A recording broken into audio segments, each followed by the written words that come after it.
9 says that I'm going to read one verse, and that's all we're going to talk about this morning. I'll make sure I get it right.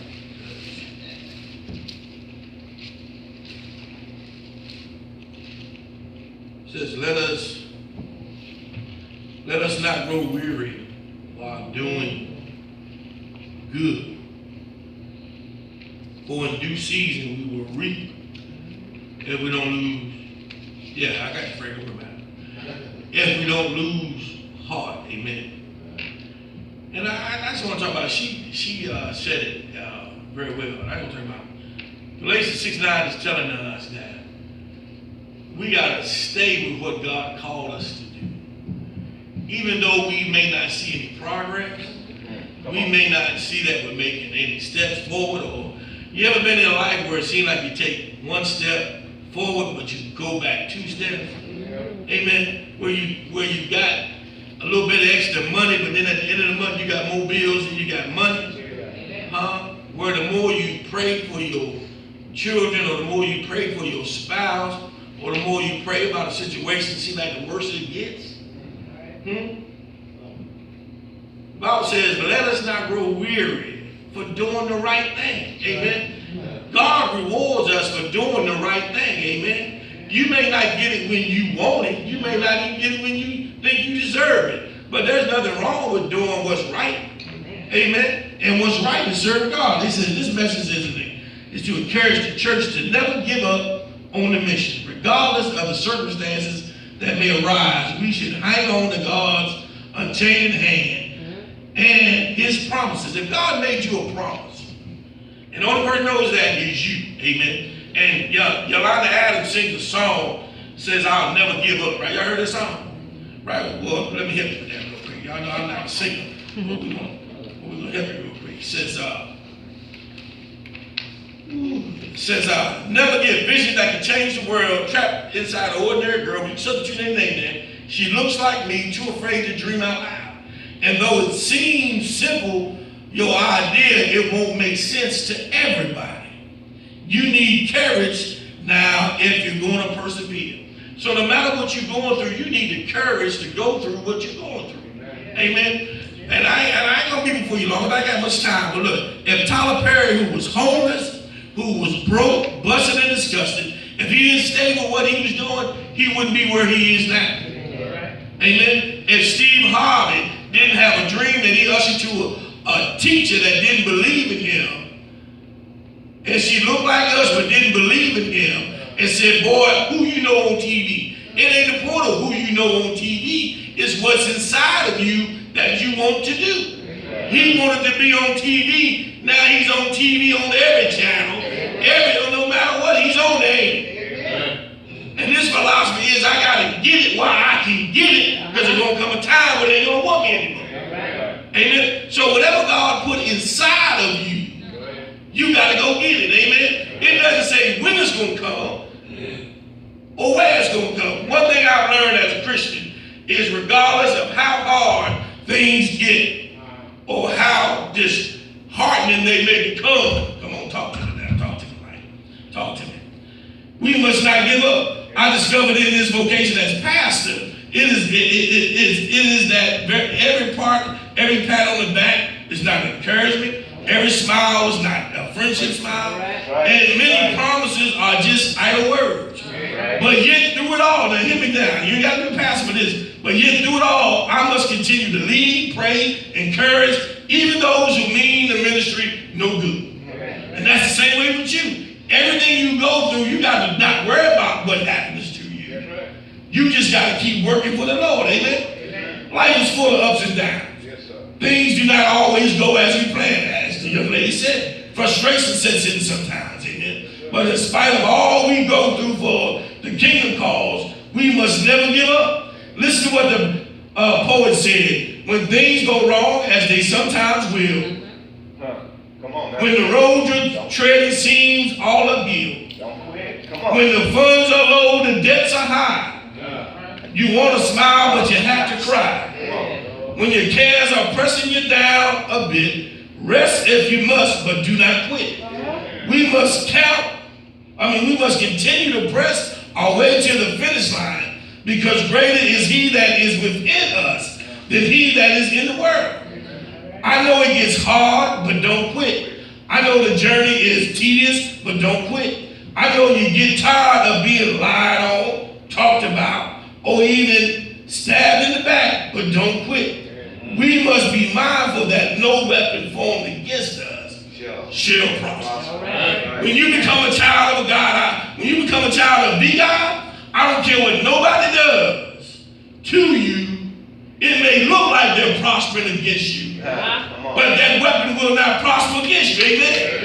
It may look like, it may look like they're getting the best of you. But God says no weapon formed against you shall prosper. And what it's really saying is no weapon formed against me, God, will prosper, because you belong to me. And since you belong to me, I'm not going to let anything touch you or hurt you, no matter what folks say. Talk to me.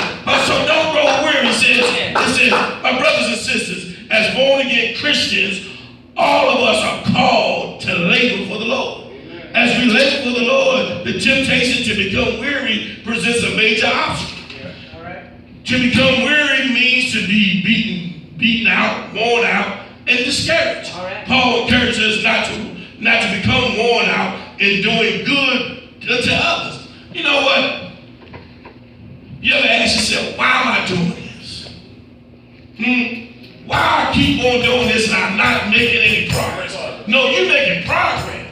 This is not as fast as you want it to be made. But it's as fast as God wants to move you, because if he moves you any faster, you won't be able to handle the success and the responsibility that comes when he's blessing you. Whatever God blesses you with, and I've said this, and I believe this, God gave me this a long time ago.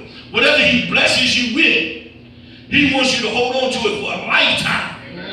Not just temporary, for a lifetime. He doesn't give you something today and you don't have enough money to pay for it tomorrow. No, he gives it to you to hold on to it. So you got to maintain it. In other words, don't be worn out because of doing good. A lot of folk get tired. I'm the only one working in the church. I'm the only one doing this. I'm the only one doing that. Well, look, baby. Look, brother. Thank God he sees something in you to use you. Thank God you have found favor with God. And if you have found favor with God, there's nobody else you need to find favor with. Amen. So, what's the problem? You'll work to get paid on your job, won't you? And if you don't, if I'm working for Mr. Willie, and I go there and Mr. Willie ain't paying me, I'll raise it up, ain't I? And I'm giving Mr. Willie 110%, I should. But even if you're working for God and you don't get paid down here, on the other side, that's where your reward is. Come on, talk to me. That's where your reward is. It ain't down here. Sure, we would love to have the final things in life down here, but that ain't what the ministry of God is about. No, it's not. It's about touching souls. It's about helping save souls. It's about making somebody's life better. It's about encouraging folks, being a bridge builder. That's what it's about. On this journey, there are those who will put stumbling blocks in your journey. Hey, that's the way life goes. They won't like you because you look good. No. Oh, they won't like you because you smell good, because you can sing like Franklin. No. Oh, because you can play like Chris. No. They will dislike you just because it's you and you ain't done anything to them, but you let them go. Oh, Lord, okay. There are those who will set traps for you. There are those who will attempt to distract you like they did Nehemiah. They said, Nehemiah, why don't you come down here on the wall and talk to me? And Nehemiah was smart enough. They said, I don't need to come off this wall and talk to you. Why do you talk to you? I'm wasting my time. I don't need to talk to you, and Lord have mercy. Hope I ain't getting in trouble. A young 16-year-old, whatever the Lord tell you, leave that Negro alone. You ain't got time for no boys. You ain't got time for no boyfriend. Daddy, tell me if I'm right or wrong. I'm just holding the smoke. Leave that joker alone.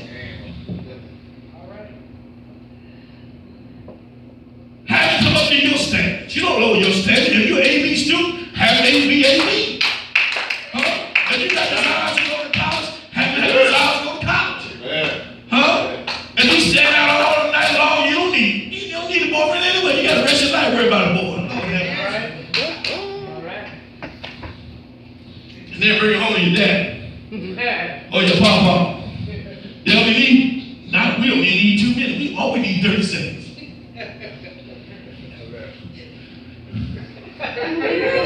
There you go. Y'all seen the movie called The Butler? Yeah. Come on, talk to me, right? Y'all seen the movie called The Butler with Oprah Winfrey? Huh? And the son brings the daughter home. The girl went home, and she ran the table acting a fool, Terry. So Oprah finally she had enough. You know, almost they would wait that long. Y'all know that? She said, get that trap and you know what about him. All right now. Huh? Because she knew. That's like mothers. Mothers know when you bring a girl home, whether that she right for you. All right. Y'all all telling the truth. And you got a daddy in the house. You bring that little joker home, I'll test the joker. Hey, you want a beer? Hey, you want that? Hey, test the joker, see what he gonna say. Test the joker. I remember our daughter, she be 29 in December. Bless her soul. She brought somebody home. She was going out to dinner, y'all. And she was going out to dinner. And I'm sitting there. I said, what time you think you going to have her home? I said, a curfew, 11 o'clock. She said, I said, 11 o'clock, drop off time. So we said, I said, you want something to drink? Want something? No. You know, I said, I got a beer in there. I got a beer. I'm to see what he going to say. You know, so we get outside. We get ready to go out. I'm walking outside. My daughter, Brandy, what you doing, Daddy? You need to walk outside. Yeah, I need to get this joker tag though. Because in case something happens, I know what I'm looking at. I know where to start. You know what I'm saying? So Friday, he brings it home. I'm sitting in the living room, lights off. 5 minutes to 11, ain't home yet. I'm already mad now. You know what I'm saying? I told the joker 11 o'clock. You don't show up no 11. You don't show up no 10:55, Terry. This is stuff I've been doing. I was trying to date girls at my young age. You know, that is where we're out. So anyway, he pulls up. I see some headlights in the driveway. He pulls up. He lets her get out. Walk to the house. I'm already mad. I'm mad now. Walk out the blow. I said, no, this joker did. He ain't even walking to the door. Didn't even make sure she got in the house.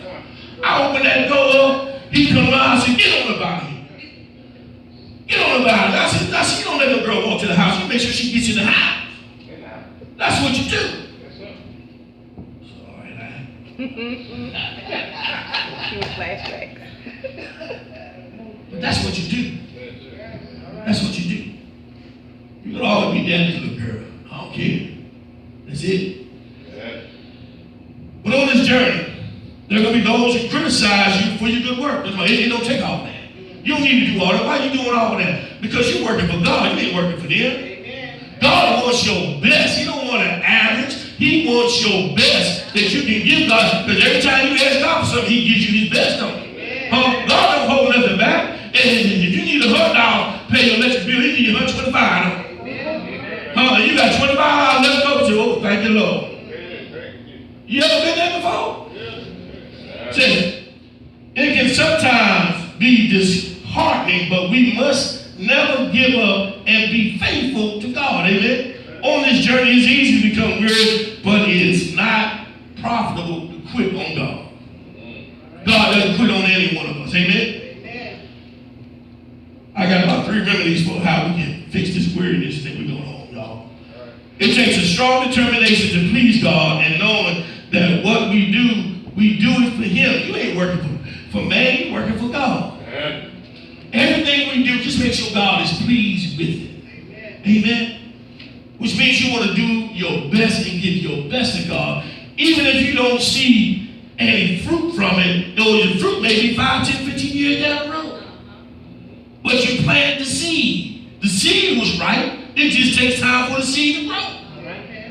Amen. We must have an unyielding faith in God to sustain us.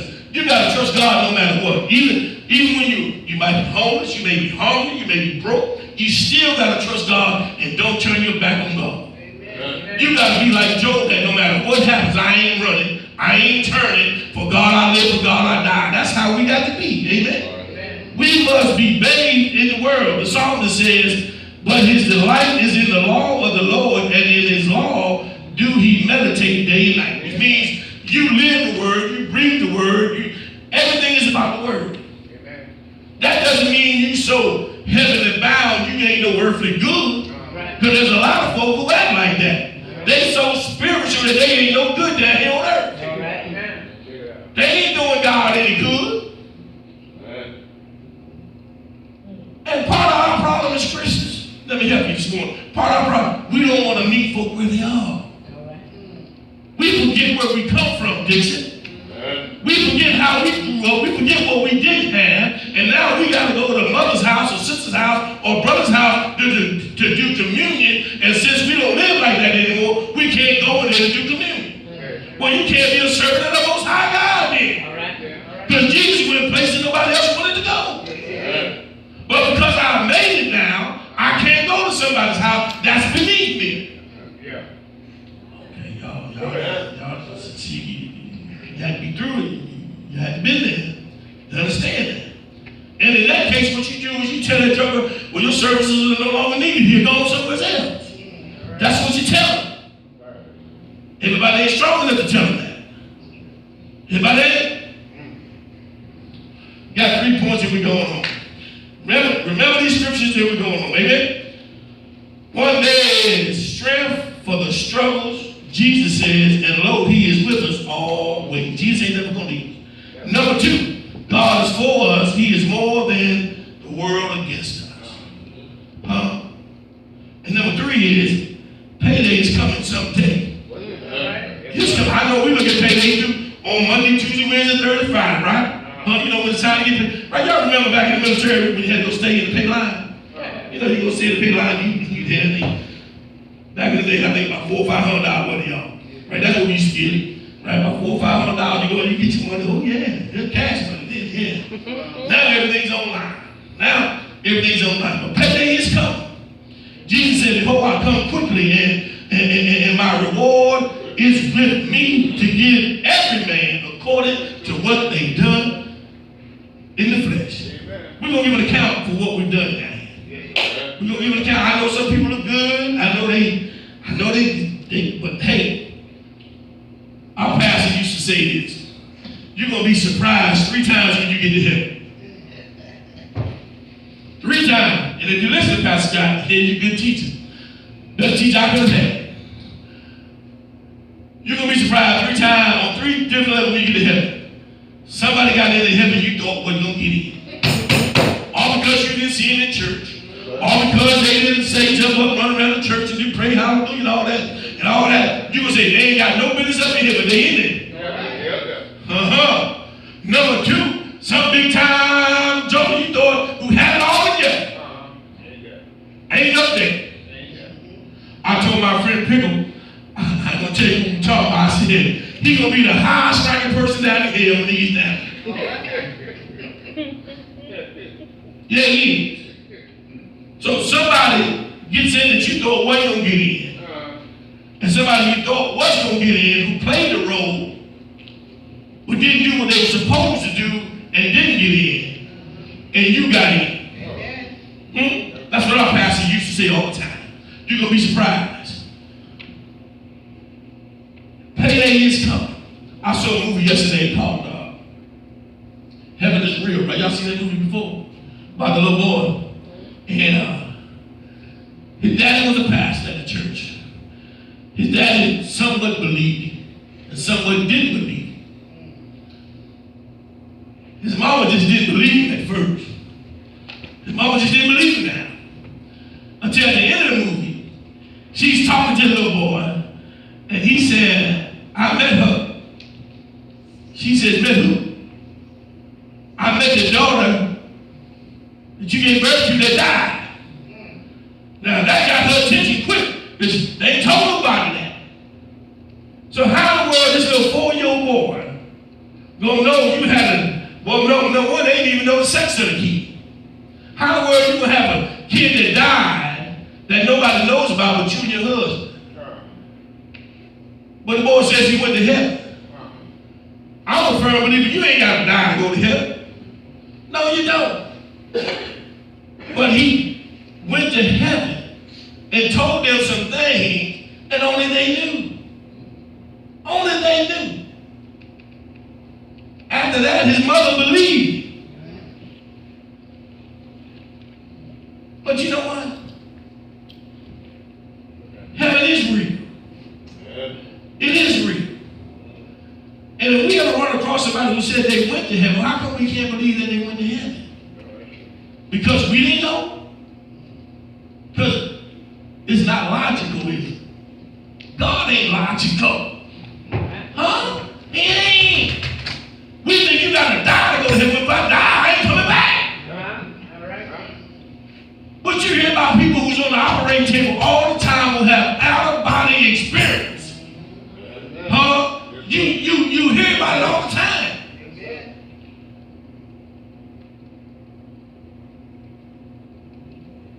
So, my conclusion is we go home, then we're going to take the tithes off of Frank, all right? We're going to take the tithes off. I ain't forget about it, but we're going to take it off. All right, and see, my deacons was wondering. I wasn't worried about it with them. See that? See? They was going to do me like they do, so they're going to call a sidebar on me, huh? Sometimes in the service, if it's left out, it was meant to be left out. Come on, talk to me now. Talk to me now. It was meant to be left out. I don't need to go back and try to get it, you can't get it. All right.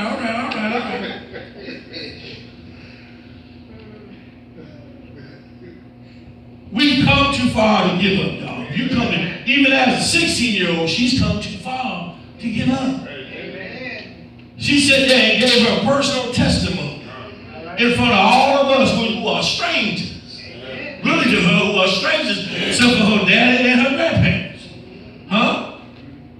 How many of us are willing to do that? Many of us grown-ups ain't willing to do that. No, we're not. Huh? So we come too far to give up. We come to church too many times to give up. Pray too many prayers to give up. Cry too many tears to give up. Labor too long to give up. Fought the good fight of faith to give up. Helped too many people along this journey to give up. Shared our faith just like she did with strangers to give up. Held up the bloodstained banner not to give up. That's why the psalmist says, I've decided to follow Jesus. No turning back, no turning back. And another psalmist says, trouble in my way. I have to cry sometimes.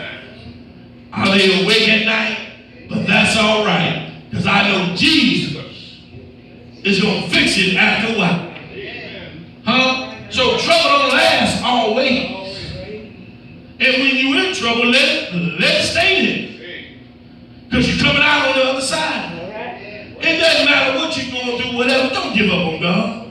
God ain't never gave up on you. God don't want you to quit. And you know what? If heaven, man, look here. If heaven was easy to get in, everybody would be in heaven, but it ain't. The Bible says it's given to the one who endures till the end. Right. Which means it's a turtle race. Which means it ain't a rapid race. It ain't to the fastest or the swiftest. It's to the one who can take a punch. Huh? It's the one who can take it like Ali took it and just keep on. Right, y'all remember that fight Ali fought with George Foreman down in Zaire? Oh, come on, y'all talking. I'm taking some of y'all way back, right? But he was on the road, though. He was on the road, though. And he got George Foreman where out. And then beat him, I think, around 10 or 11. Knocked him out. But the race is given to the one who endures. So don't give up. Don't give it up. Don't throw in the towel. And I know it looks like our world is at its end. If our old folk were living now, they say this is definitely the end state of this world that we know. Me and my wife were talking about this the other day. God is just trying to get our attention. And if we don't get it, we're going to be in trouble. And when we get in trouble, there's going to be some good folk that's going to be what I call collateral damage who's going to get caught up in the aftermath that we didn't do what we supposed to do. Hear me clearly. Hey, God is trying to get our attention. Out there on YouTube, whatever you at, White House on down to my house, God is trying to get our attention. All right. And for some reason, we just ain't getting it. Just ain't getting it. Don't want to get it. I'm going to do it my way. But my mind goes back to when God brought out the first folk out of Egypt. They were happy, but then they started complaining and moaning and grumbling. Y'all can be better off in bondage. We better. God said, you know, I ain't bring y'all here for all this mess. I ain't bring y'all here for all this. And he wiped them out, didn't he? All but 2 people got wiped out. All but 2, Caleb and Joshua. And why? Because they had a good report. They didn't complain. They didn't murmur.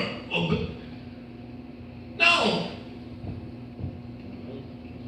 God is a God of grace and mercy and love, but God is also a God of wrath.